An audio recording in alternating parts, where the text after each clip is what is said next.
이제 우리 다 같이 주악에 맞추어 묵도하심으로 주일날 3부 예배를 시작하겠습니다.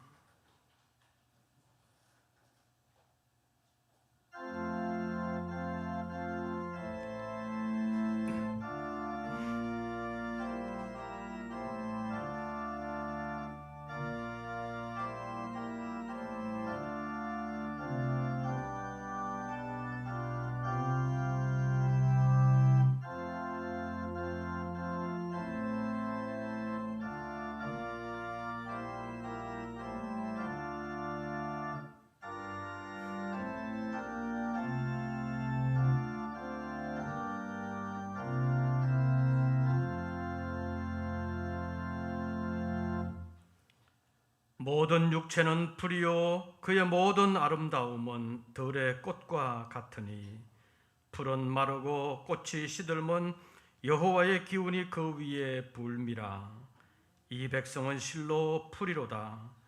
풀은 마르고 꽃은 시드나 우리 하나님의 말씀은 영원히 서리라 하라. 하나님은 영이시니 예배하는 자가 영과 진리로 예배할지니라. 아멘.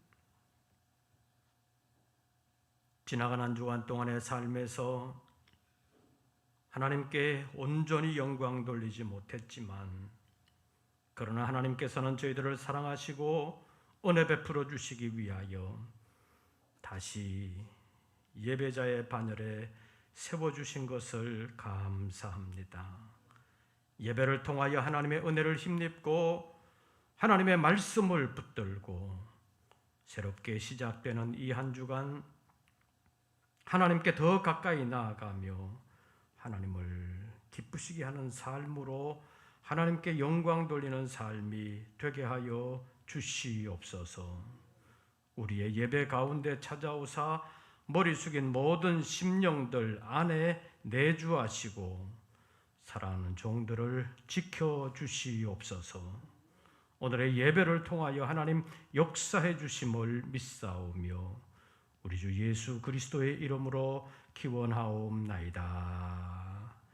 아멘.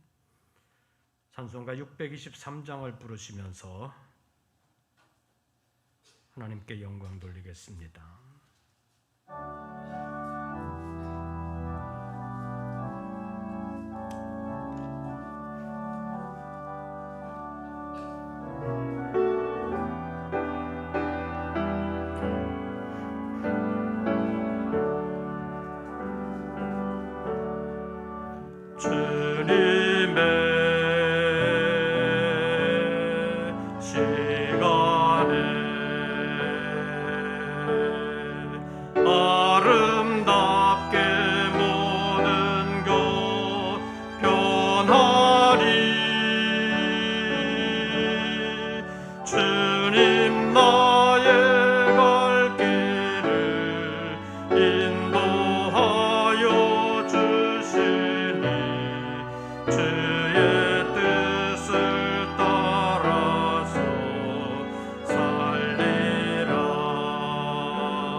기도드리겠습니다.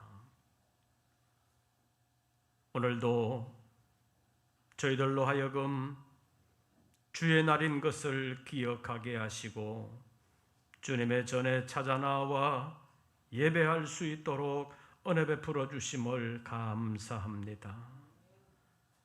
세상은 날로 복잡하고 어려움이 없어지지 않사오나 하나님께서는 사랑하는 백성들을 지켜주시고 인도하실 뿐만 아니라 영원한 생명으로 영원히 복된 삶을 누릴 수 있는 하나님의 나라로 인도하시기 위하여 오늘도 저희들을 예배의 자리로 불러주신 것을 감사합니다. 우리의 예배가 육체만 왔다가 그저 돌아가는 시간이 되지 않게 하여 주시옵소서.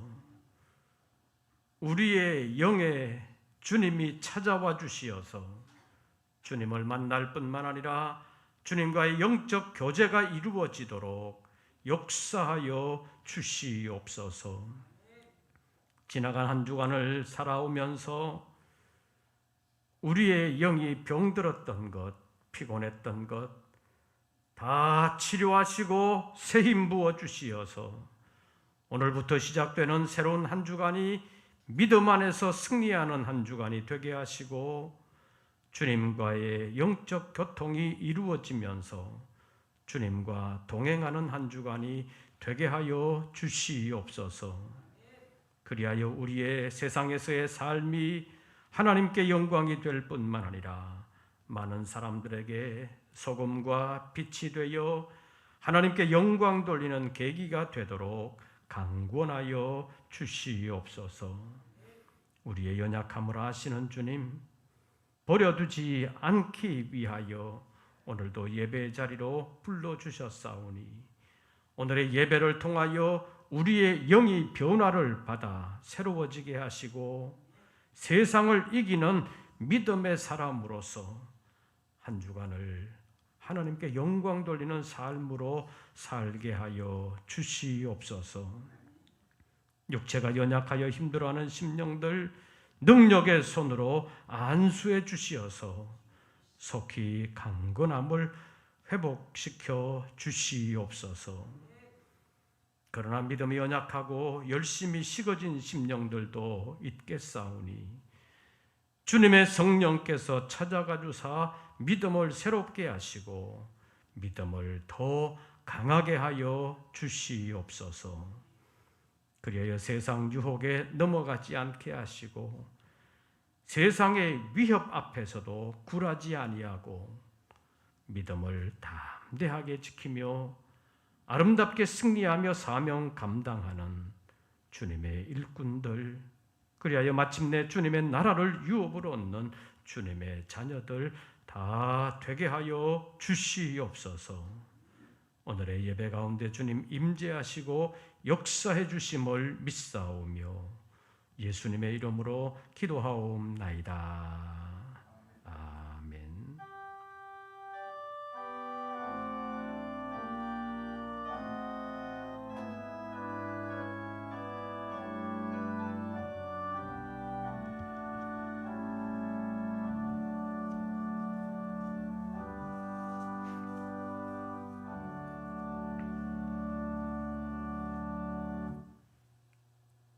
오늘 우리에게 주시는 하나님의 말씀을 찾습니다. 신약성경 로마서 제12장입니다. 제가 진 성경으로는 신약성경 255쪽 로마서 제12장 1절과 2절입니다. 로마서 12장 1절과 2절 두 절 말씀을 우리 다 같이 봉독하시겠습니다. 그러므로 형제들아 내가 하나님의 모든 자비하심으로 너희를 구원하노니 너희 몸을 하나님이 기뻐하시는 거룩한 산 제물로 드리라. 이는 너희가 드릴 영적 예배니라. 너희는 이 세대를 본받지 말고 오직 마음을 새롭게 함으로 변화를 받아 하나님의 선하시고 기뻐하시고 온전하신 뜻이 무엇인지 분별하도록 하라. 아멘. 오늘도 주님 앞에 예배하는 우리 모든 권속들에게 우리 주님의 은혜와 평강이 함께 하시기를 축원합니다. 얼마 전에 노회 어느 장로님과 옛날 얘기를 나눈 적이 있습니다. 이 얘기의 내용은 쉽게 말하면 촌사람의 서울 구경에 대한 얘기였습니다. 벌써 50년도 더 된 옛날 얘기인데 제가 처음으로 서울에 올라왔는데 먼저 올라와 있던 형이 서울 구경을 시켜주는데 3일 빌딩을 구경시켜 주더라는 것입니다. 3일 빌딩 앞에 섰는데 하도 높아가지고 1층부터 이렇게 쭉 이렇게 올라가다 보니까 자기가 뒤로 넘어가는 것 같아가지고 어지러워가지고 넘어질 뻔했다는 얘기를 들었습니다. 저도 비슷한 경험을 했습니다. 촌놈이 서울 올라와가지고 서울역 앞에 딱 내려고 보니까 건너편에 대우 빌딩이 떡하니 섰는데 도대체 몇 층인지 헤아릴 수가 없었습니다. 그저 촌놈의 눈에는 거대한 빌딩일 뿐이었습니다. 그런데 지금으로부터 511년 전 독일 청년도 비슷한 경험을 한 것 같습니다. 당시 27살이던 청년이 로마를 가게 됐습니다. 로마는 당시 세계 수도라고 할 수 있습니다. 뿐만 아니라 더욱이 신앙인이라면 평생 소원이라고 할 수 있는 로마 대성당에 갈 수가 있고 또 당시에 모든 사람들의 아버지요 세상 모든 권위의 우두머리가 된 교황을 아련할 수 있는 기회도 주어지게 되었습니다. 그런데 그 성당에는 빌라도 계단이라고 불리는 특별한 계단이 있었습니다. 예수님께서 옛날 빌라도 앞에서 재판을 받으실 때 그 빌라도와 예수님 사이에 있었던 계단이었는데 그 계단을 해체해가지고 로마로 가지고 와서 성당을 지을 때 성당 계단으로 사용을 했다고 합니다. 그래서 그 계단 이름이 빌라도의 계단이라고 부르는데 예수님과의 이런 인연 때문에 사람들이 그 로마 성당에 가게 되면 그 계단을 붙들고 감격스러워하기도 하고 계단을 붙들고 기도하기도 하고 어떤 사람들은 예수님께서 이 계단에 계셨는데 내가 어떻게 이 계단을 밟을 수가 있겠냐. 그래서 감히 발로 밟지를 못하고 무릎으로 기어서 올라가기도 했다는 것입니다. 그런데 독일에서 온 이 청년도 자기의 죄를 용서받기를 원하면서 그 계단을 무릎으로 기어 올라가고 있었습니다.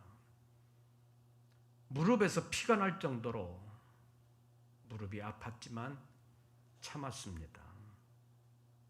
나의 죄를 용서해 주십시오. 그러면서 계속해서 기도하면서 올라갔는데 무릎에서 피가 날 정도로 터져가면서도 계단을 다 올라갔는데도 내 죄를 내가 용서해 주었다. 그런 확신이 들지를 않더라는 것입니다. 그래서 고민이 깊어졌습니다. 그런데 이 청년의 마음을 더 아프게 하는 일들이 생겼습니다. 당시 교황청의 허가를 받은 사람들이 면죄부라는 것을 가지고 다니면서 팔았는데 그것을 파는 사람들이 이 면죄부만 사면 내 조상들의 영혼이 지금 연옥에 있을 텐데 연옥에서 바로 천국으로 올라갈 수 있다. 이렇게 선전을 했다는 것입니다. 자기는 자기의 죄를 용서해 달라고 무릎에 피가 날 정도로 돌계단을 올라갔는데도 용서받았다는 확신이 안 생겼는데 어떤 사람은 돈 주고 면죄부만 사면 죄를 용서받는다고 하는 그런 일들이 생겼기 때문에 이 청년은 그것을 이해할 수가 없었습니다. 이 청년이 바로 마틴 루터였습니다. 마틴 루터는 당시에 어거스틴 수도원의 수도사였고 사제 서품을 받은 신부였습니다. 그런데 이 루터가 당시에 돌아가는 상황들을 보니까 성경에서 상당히 빗나갔다는 사실을 알게 되었습니다.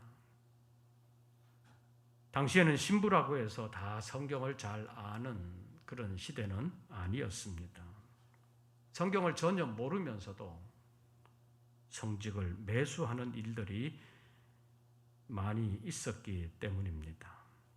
그러나 루터는 성경 언어를 특별히 열심히 공부를 했고 그 언어 실력이 인정을 받아서 신학교 교수까지 되었습니다.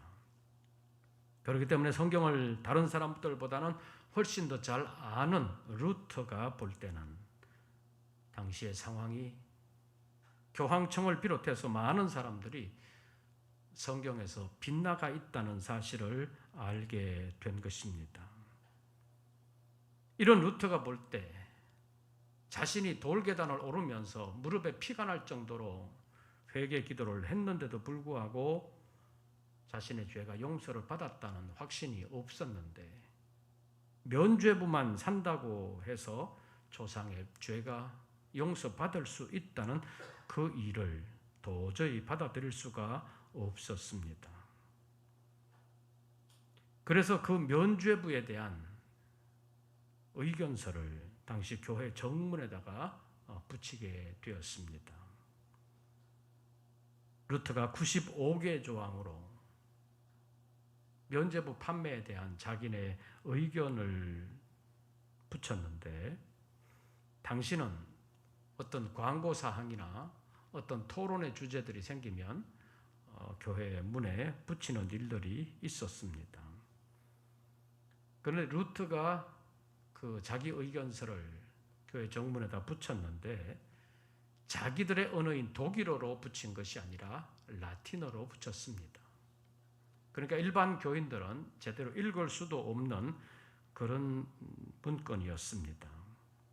그러니까 루터가 라틴어로 반박문을 붙였다는 것은 일반 교인들에게 알리려고 한 것이 아니라 자기 동료 신학자들에게 면죄부 판매에 대한 토론을 벌이기 위함이었습니다. 그러나 별 호응을 얻지를 못했습니다. 그리고 면죄부 판매는 더욱 늘어갔습니다. 처음에는 면죄부를 사면 자기 조상들의 죄가 용서를 받고 연옥에 있는 조상들이 천국으로 바로 간다고 말을 했는데 나중에는 이미 지은 죄뿐만 아니라 앞으로 지을 죄까지도 용서받는다고 하면서 면죄부 판매를 강행하게 되었습니다. 그래서 루터는 이제 독일어로 자기 입장을 밝히기 시작을 했고 또 인쇄술이 발달한 덕분에 루터가 지은 책이 독일 전역으로 퍼져나가게 되었습니다. 그래서 루터의 입장이 독일뿐만 아니라 이제는 로마 교황청에까지 알려지게 된 것입니다. 그래서 로마 교황청은 결국 루터를 파문하기에 이르렀습니다. 교황청이 루터를 파문했다는 것은 루터가 신부의 자리에서 쫓겨났다는 것만 의미하지 않습니다. 당시에는 교황의 모든 권위가 모든 지역, 모든 사람에게 미치는 시대였기 때문에 교황의 권위가 당시의 왕들보다 더 높은 권위를 가지고 있었기 때문에 교황이 파문했다는 사실은 그는 어느 누구의 보호도 받지 못한다는 상황이 된 것입니다. 극단적으로 말하면 루터를 죽여도 죽인 사람이 처벌을 받지 않는 상황이 된 것입니다.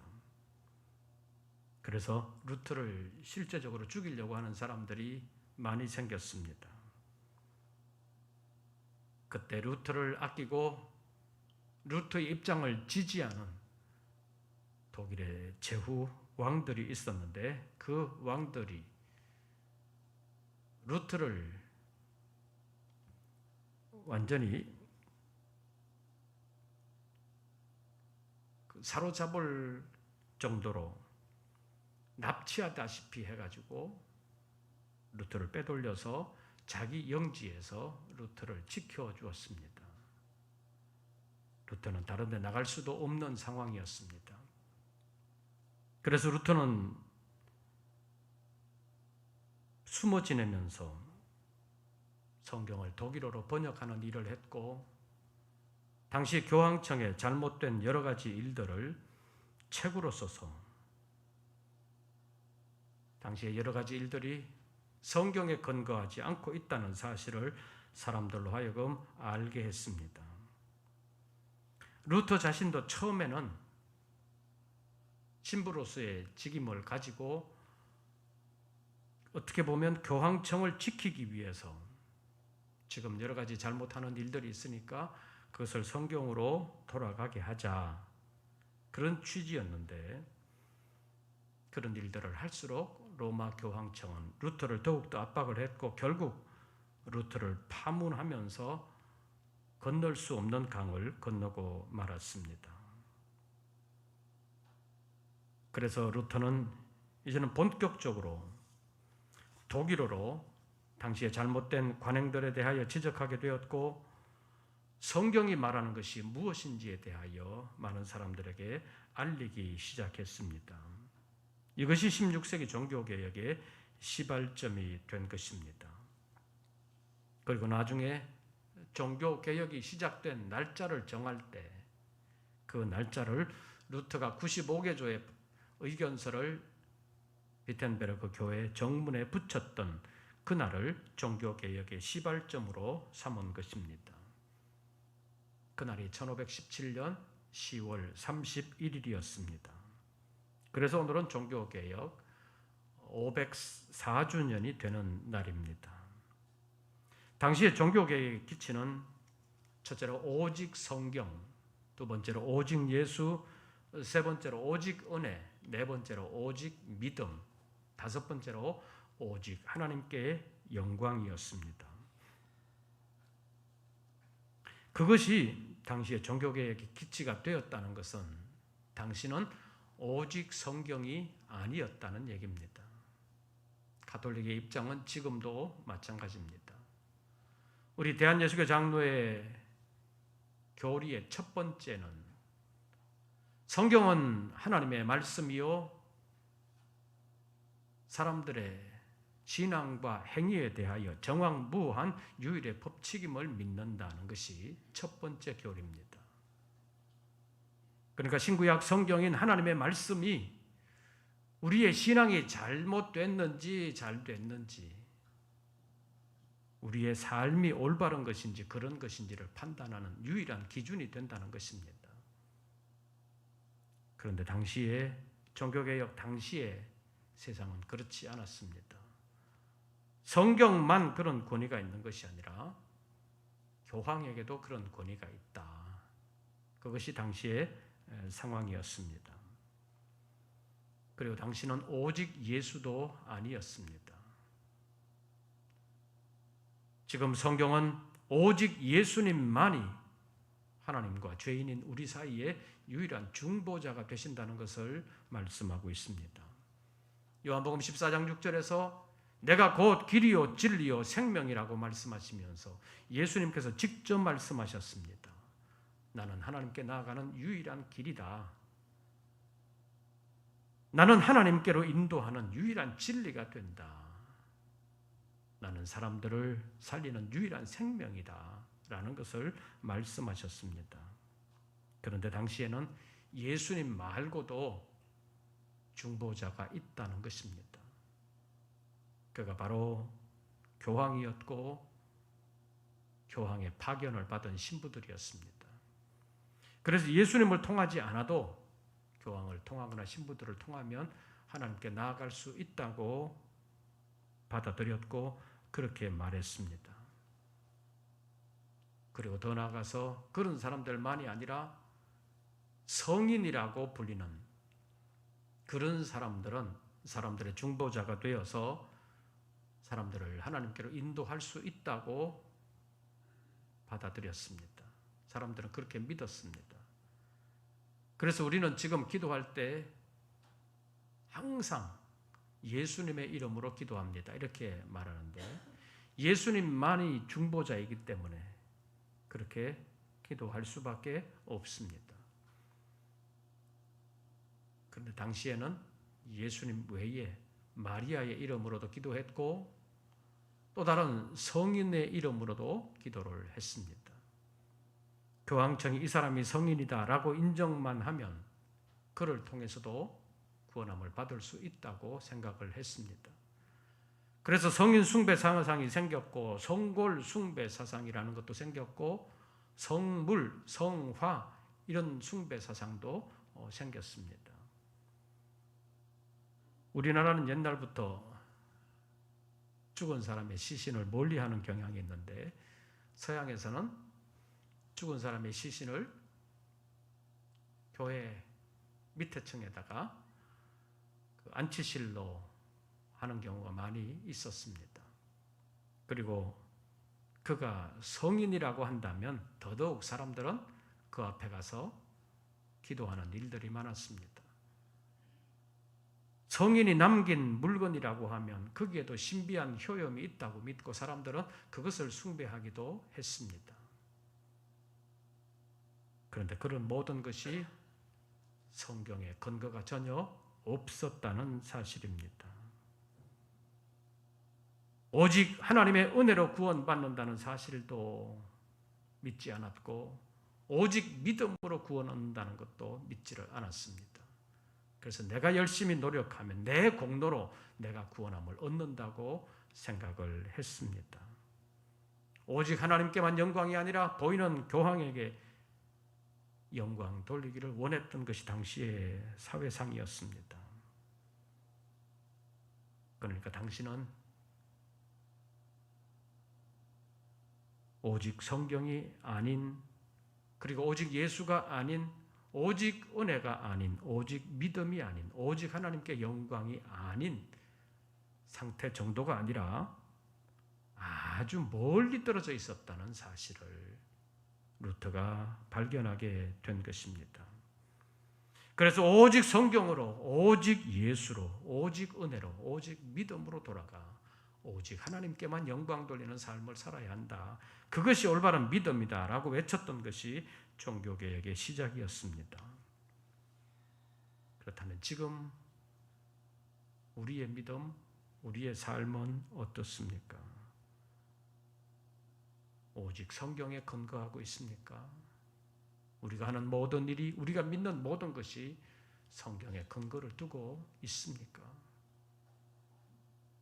많은 고아들의 아버지라고 불렸던 조지 뮬러는 무엇을 기도할 때마다 이것이 성경에 근거하고 있는 것인가를 먼저 찾았다고 합니다. 우리의 모든 것은 성경에 근거가 있어야 올바른 것입니다. 지금 오직 예수를 통해서만 우리가 천국으로 갈 수 있다는 사실을 믿습니까? 하나님의 은혜가 아니고는 우리는 구원함을 받을 수 없는 죄인이라는 사실을 우리가 믿고 있습니까? 하나님께 나아갈 수 있는 길도 오직 믿음으로 아니하고는 안 된다는 사실을 믿고 그 삶으로 살아가고 있습니까? 오직 하나님께만 영광 돌리는 삶을 살고 있습니까? 그런데 그렇게 자신 있게 말할 수가 없습니다. 그러니까 지금도 종교개혁의 필요성이 있다는 것입니다. 달라진 것이 있다면 당신은 로마 교황청의 권위가 너무나도 크고 모든 세계 모든 사람들에게 교황청의 권위가 안 미치는 곳이 없었기 때문에 교황청의 권위로부터 벗어나는 것이 올바른 신앙생활을 하는 길이다. 그것이 당시 종교개혁의 시발점이었습니다. 그런데 이제는 500년이 흘러 로마 교황청으로부터 상당 부분 자유로움을 얻었습니다. 이제는 공로 필요 없다. 은혜만 받으면 된다. 믿기만 하면 된다.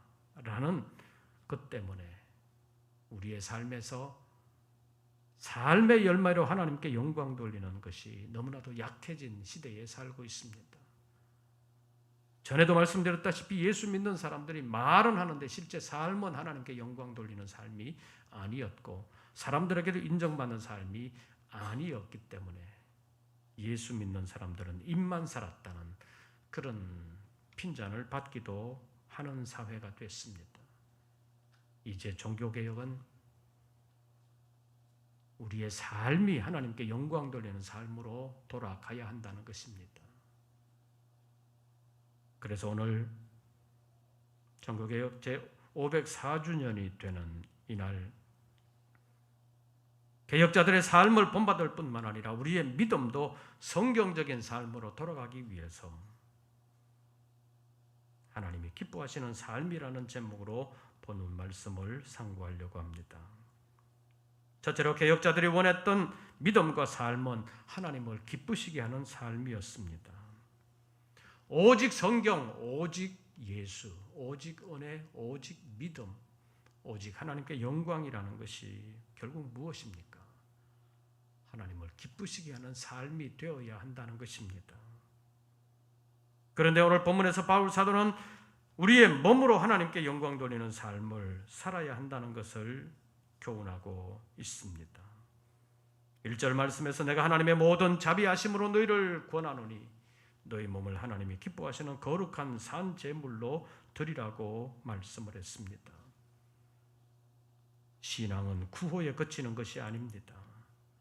참된 신앙은 마음으로부터 시작하는 것이지만 삶으로 완성되는 것입니다. 예수님께서 산상수훈을 마무리하시면서 나더러 주여 주여 하는 자마다 다 천국에 들어갈 것이 아니요 오직 하늘에 계신 내 아버지의 뜻대로 행하는 자라야 들어가리라고 말씀하셨습니다. 마태복음 23장에서 위선자가 된 서기관들과 바리새인들을 책망하시면서 그들의 가장 큰 특징을 먼저 말씀하시면서 그들은 말은 잘하는데 행실은 좋지 않다고, 말하는 것을 실행하지 않는다고 지적하셨습니다. 좋은 나무는 아름다운 열매를 맺고 나쁜 나무는 나쁜 열매를 맺는 것이기 때문에 나무는 그 열매로 알게 된다고 말씀하시면서 신앙인들은 세상의 소금과 빛이기 때문에 소금과 빛의 역할을 하면서 살아야 된다고 말씀하셨습니다. 그것이 무엇이냐? 착한 행실을 하는 것이라고 말씀하셨습니다. 그래서 마태복음 5장 16절 말씀해 보면 너희들이 착한 행실로 살면 사람들이 너희 착한 행실을 보고 하늘에 계신 아버지께 영광을 돌리게 된다고 말씀을 하셨습니다. 사랑하는 성도 여러분, 지금 우리의 삶이 다른 사람들에게 착한 행실로 받아들여지고 있는지를 점검해 보시기를 바랍니다. 그리고 착한 행실로 살아가시기를 바랍니다. 이것이 하나님께 영광 돌리는 삶이요 하나님을 기쁘시게 하는 삶입니다. 두 번째로 오늘 본문에서는 너희 몸을 하나님이 기뻐하시는 거룩한 산 제물로 드리라고 말씀하시면서 이것을 너희가 드릴 영적 예배, 합당한 예배라고 말씀하고 있습니다. 다시 말하면 예배라는 것은 일주일에 몇 번 교회당에 나와서 1시간 남짓 예배하는 것으로만 그치지 않는다는 것입니다. 구체적인 삶의 현장에서 우리의 몸으로 살아드리는 삶이 하나님 앞에 제물을 드리는 것과 같은 예배라는 것입니다. 그러니까 우리의 삶은 교회당을 나갔다고 해서 예배와 상관없는 것이 아니라 우리의 삶 자체가 하나님께 바쳐지는 제물이 된다는 것을 오늘 본문 1절이 말씀하고 있습니다. 그런데 하나님께 드리는 제물은 아무 것으로나 드릴 수 없습니다. 흠 없는 것으로, 정결한 것으로 잘 골라서 드려야 했습니다. 신약시대를 살아가고 있는 우리의 삶이 하나님 앞에 제물이 된다면 우리의 삶도 아무렇게나가 아니라 정결하고도 흠없는 삶이 되어야 하나님이 기뻐하시는 삶이 된다는 사실입니다. 그래서 우리의 삶이 흠없이 정결해야 된다는 것입니다. 그래서 바울 사도는 데살로니가 교회를 향해서 첫 번째 편지하면서 마지막으로 기도를 했는데 그 기도에서 평강의 하나님이 친히 너희를 온전히 거룩하게 하시고 너희의 온 영과 혼과 몸이 우리 주 예수 그리스도 강림하실 때에 흠없게 보존되기를 원하노라 라고 기도하셨습니다. 흠없는 삶이 되기를 원하셨다는 것입니다. 우리의 삶이 주님 앞에서 흠이 없고 정결할 뿐만 아니라 다른 사람들에게 착한 행실이 되어 하나님께 영광 돌리는 삶을 살아가는 우리 모든 권속들 되시기를 바랍니다. 마지막으로 우리의 삶을 하나님이 기뻐하시는 방향으로 끌고 가기 위해서는 이 세대를 따라가면 안 된다는 것입니다. 본문 2절 말씀 보시지요. 너희는 이 세대를 어떻게 하지 말고 본받지 말고 오직 마음을 새롭게 함으로 무엇을 받아? 변화를 받아 하나님의 선하시고 기뻐하시고 온전하신 뜻이 무엇인지 뭐하도록 하라? 분별하도록 하라. 무조건 세상 따라가면 안 된다는 것입니다. 먼저는 하나님의 뜻을 분별해야 된다는 것입니다. 내년도 대통령 선거를 위해서 지금 각 당에서는 대통령 후보를 선정하는 작업들을 하고 있습니다. 그러면서 그들이 가장 신경 쓰는 것이 무엇이냐? 사람들은 어떻게 생각하느냐? 사람들이 무엇을 원하느냐? 그리고 자기들이 무슨 순서를 쓰든지 간에 사람들의 마음을 얻으려고 애를 씁니다. 그러나 성경은 사람들이 가는 길로 가지 말아라. 넓은 길로, 넓은 문으로 가지 말아라. 좁은 문, 좁은 길로 가라고 말씀하십니다. 오늘 본문에서 너희는 이 세대를 본받지 말라고 말씀하셨습니다. 왜 그러느냐? 타락한 이후에 태어나는 모든 인생들에게는 죄성이 있다는 것입니다. 가만히 놔두면 죄 짓는 방향으로 가게 되어 있다는 사실입니다. 그리고 죄인들이 활동하는 세상에는 마지막 심판을 통해서 사탄이 멸망하기 전까지는 사탄이 역사하는 세상이 되고 말았다는 것입니다. 그래서 사람들의 생각은 항상 악하고 사람들이 행하는 일들은 하나님으로부터 멀어지고 하나님의 심판을 자초하는 일들을 하고 있다는 것이 이 세상이라는 것입니다. 그래서 사람들은 늘 사탄의 유혹에 노출되어 있고 사탄의 위협 아래에 놓여 있다는 사실을 잊어서는 안 됩니다. 20세기 초에 이상적인 세계를 건설하겠다고 마음에 들지 않는 사람들을 수천만 명까지 죽이면서까지 혁명을 일으켰습니다. 그것이 공산주의 혁명이었습니다. 자기들의 이상을 실현하기 위해서 방해되는 모든 것을 다 죽이고 파괴하고 없애버렸습니다. 그런데 공산주의 실험 70년 만에 실패했다고 자인하고 말았습니다. 지나놓고 보니까 공산주의 사회가 민주주의 사회보다 더 잘 살지도 못했습니다. 선이 더 많아진 것도 아니었습니다. 결국 지나놓고 보니까 지배 계급만 공산주의자들로 바뀐 것뿐이었고 악은 더 많아졌고 사람들의 삶은 더 피폐해졌다는 것입니다. 결국 손들었습니다. 그들이 왜 실패했느냐? 사람의 본성을 제대로 파악하지 못했다는 것입니다. 그리고 세상의 본질을 잘 몰랐다는 것입니다. 이렇게 하면 될 것이라고 반대하는 세력을 다 죽이면 될 것이라고 생각했습니다.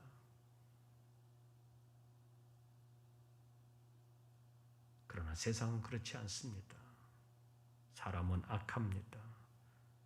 세상에는 악한 영, 사탄이 역사하고 있습니다.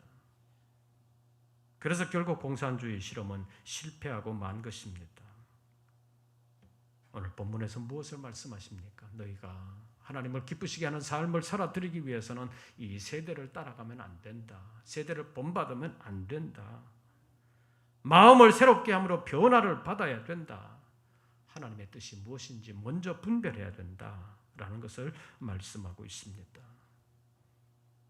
사랑하는 성도 여러분, 종교개혁 504주년을 맞이하면서 세상 가는 대로 내가 따라가고 있지 않은지 다시 한 번 더 점검하고, 내 삶은 하나님의 말씀인 성경에 근거하고 있는지를 다시 한 번 더 점검하면서, 하나님의 은혜가 아니고는, 우리 주 예수 그리스도가 아니고는 우리를 하나님께로 인도할 수 없음을 알고 오직 하나님의 은혜만 바라고 은혜만 의지하면서 믿음으로 그 앞에 나아가 하나님께서 주시고자 하시는 그 하나님의 나라를 넉넉히 유업으로 얻을 수 있는 우리 모든 권속들 되시기를 주의 이름으로 축원합니다. 기도하겠습니다. 하나님, 여러 가지로 미흡할 뿐만 아니라 악한 마귀의 유혹에 노출되어 있고 우리의 힘과 노력으로 구원 얻을 수 없는 죄인인 저희들을 버려두지 마옵시고 하나님 친히 주관하시고 온전하게 붙들어 주시어서 하나님의 말씀으로 쳐서 복종시키면서 살아갈 수 있도록 도와주시옵소서.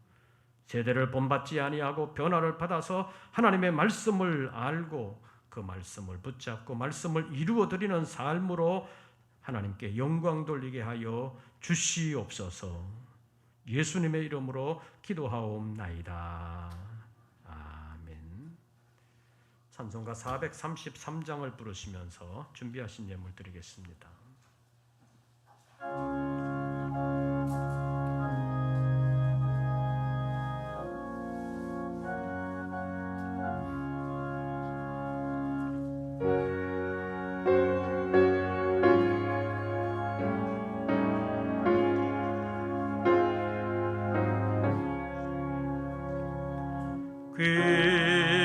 귀하신 주여 날 붙드사 주께로 날마다 더 가까이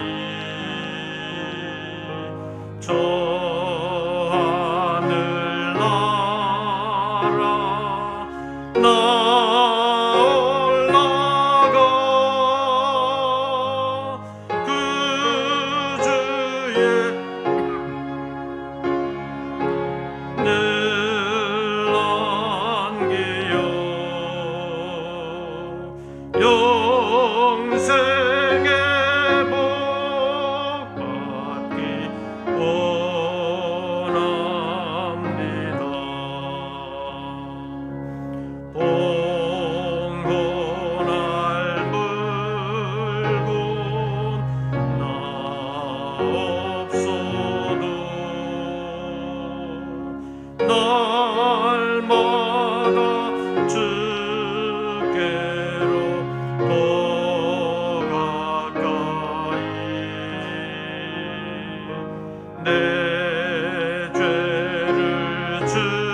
좁에는 촌그 나 들어가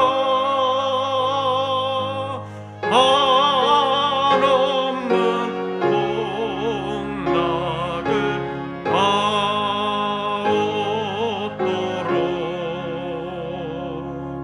풍성한 은혜를 주옵소서.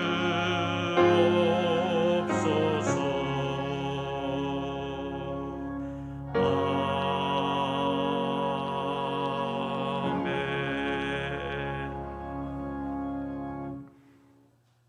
저희들 다시 세상으로 나아갑니다. 세상은 아직도 우리의 신앙을 방해하는 일들이 너무나도 많습니다. 마귀의 유혹과 압박이 있습니다. 경제적인 어려움도 있습니다. 잘 이겨나갈 수 있도록 진리의 성령께서 우리 안에 충만히 임재하시고 우리를 강권하여 주시옵소서. 모든 진리 가운데로 인도해 주시옵소서. 세상 따라가지 아니하고 말씀으로 쳐서 복종시키면서 하나님을 기쁘시게 하는 삶을 살아드리게 하여 주시옵소서. 이제는 우리 구주 예수 그리스도의 은혜와 아버지 하나님의 크신 사랑과 성령님의 교통하심이 11조와 감사 예물, 선교의 예물과 주일 예물을 주님 앞에 올리며 하나님 앞에 올바로 살아드리기를 원하는 우리 모든 권속들 위에 이제부터 영원토록 함께 하시기를 축원하옵나이다. 아멘.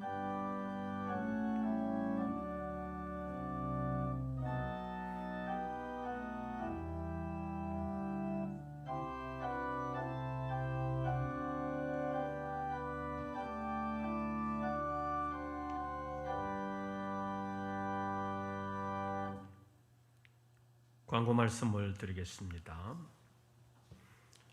정부의 사회적 거리두기 정책이 내일부터 단계적 일상회복 추진으로 변경되었습니다.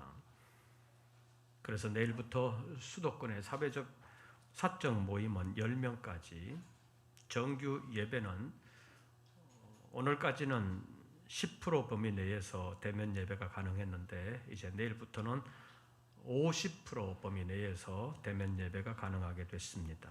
그래서 지금보다는 10배 더 많은 인원이 참여할 수 있게 되겠습니다. 그리고 백신 접종 완료자들만을 위한 예배는 인원 제한이 없어졌습니다. 그러나 마스크 착용과 취식 금지는 그대로 계속됩니다. 이제부터는 방역수칙이 허용하는 범위 내에서 진행되는 주일 대면 예배에 더욱더 적극적으로 참여하시기를 바랍니다. 정부도 이제는 코로나가 끝나는 때를 기다리는 것이 아니라 이제 코로나와 함께 코로나를 극복하는 방향으로 정책을 바꿨습니다. 그래서 이제 11월 한 달 동안 백신 접종 완료자들만을 위한 예배로 2부 예배로 지정해서 시범적으로 실시해 봅니다.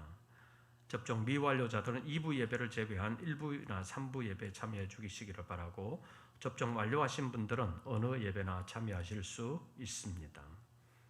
그리고 이번 주 토요일에 결혼식이 있습니다. 김수연 집사님의 장녀 이초아 양의 결혼식이 토요일 오후 1시 일산 장항동에 있는 웨스턴 빌리프 웨딩홀에서 있습니다. 여러분 축하해 주시기를 바랍니다.